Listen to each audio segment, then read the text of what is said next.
Q variables, they represent something in three-dimensional space, and they represent matter. The particles are thought of as being the matter here. Here's another example. GOWF. So that's, okay, so maybe I should explain a bit.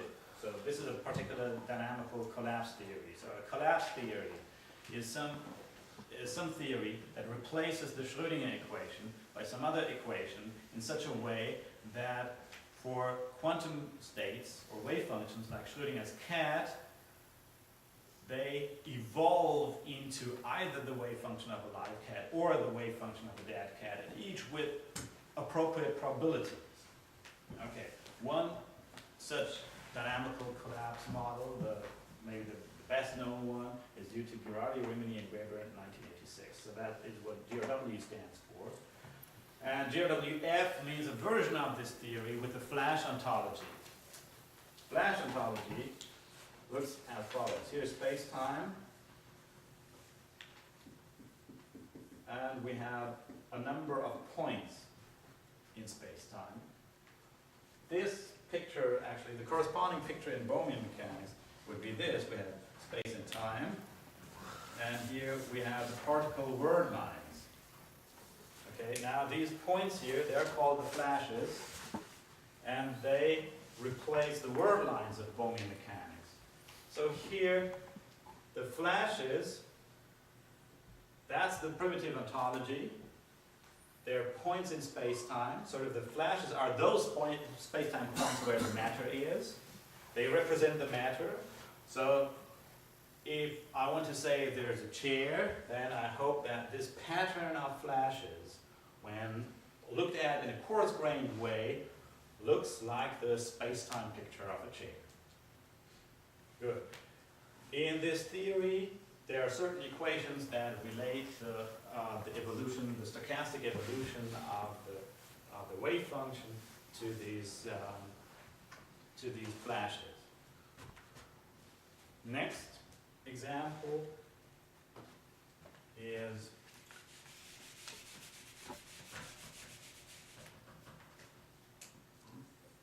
GRWN. That's the same evolution for the wave function, but with a different primitive ontology. Namely, in this theory, there is a continuous distribution of matter in space and time with a particular density, m of x and t, so that's the matter density, and that's defined as follows. You start with a psi squared, which is a density function on 3n-dimensional space. You multiply by a delta function of x minus qi, integrate out q1 dot dot dot qn. So that amounts to integrating out all but one, all variables but three of them. So every q is actually a three-dimensional vector, and then here we sum over I multiplied by some constants which may be taken to be the mass of the particle number I. So from a density function on 3n-dimensional space, by this kind of obvious mathematical procedure, we obtain a density function on 3-dimensional space. It's just the marginal of this density function over here. And the t is actually in here. Now what happens here is that when the wave function of Schrödinger's cat, due to the stochastic evolution, has collapsed into either the wave function of a live or that of a dead cat, then we get here either the matter density function of a live cat or a matter density function of a dead cat. Good. Now, the new theory that I want to talk about, that I call Sm. So I take GRWM and I replace the GRW evolution with the Schrödinger evolution for the wave function.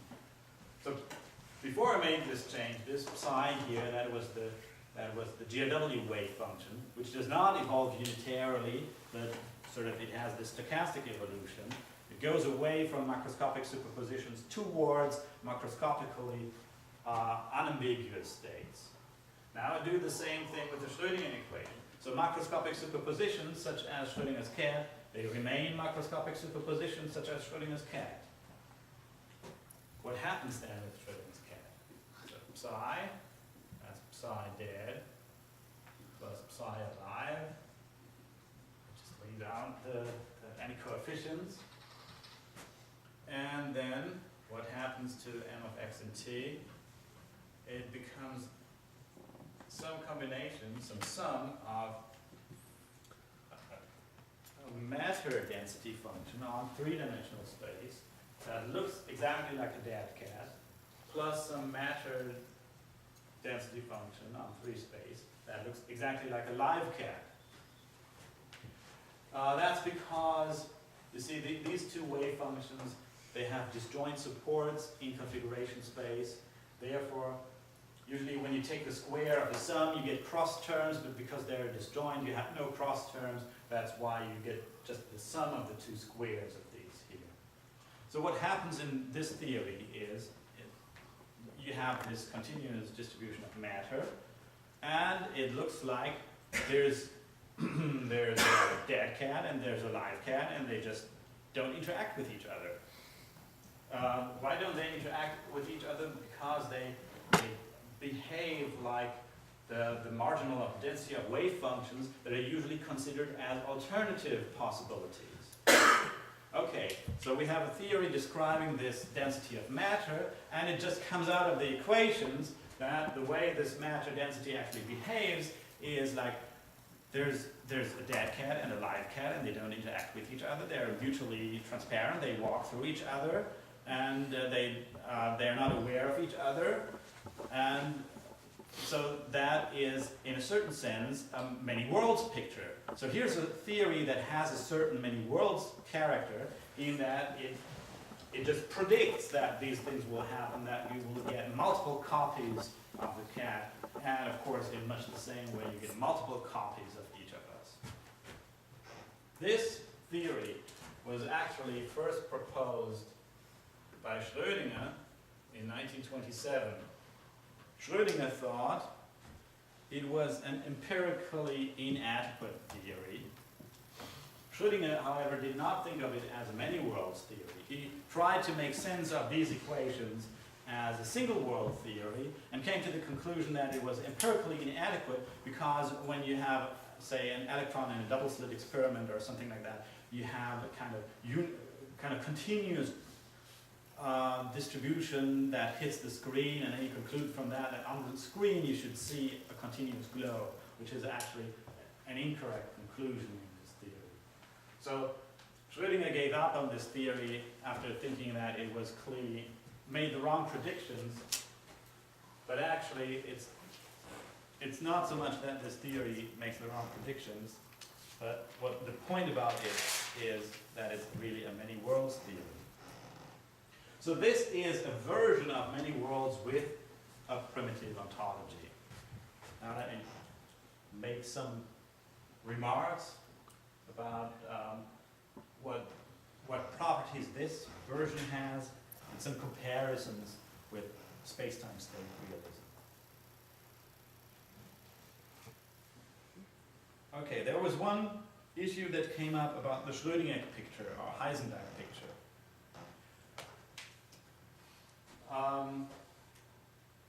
When you have a theory that has a primitive ontology in three-dimensional space, then actually you don't need the Schrödinger picture anymore. You can do everything in the same way with a Heisenberg picture.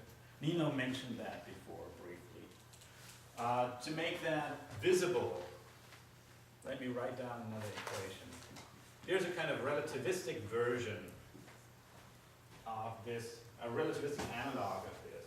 So suppose you have some relativistic quantum field theory, and psi is a state vector of that, and suppose t mu nu of a space-time point xt, these are the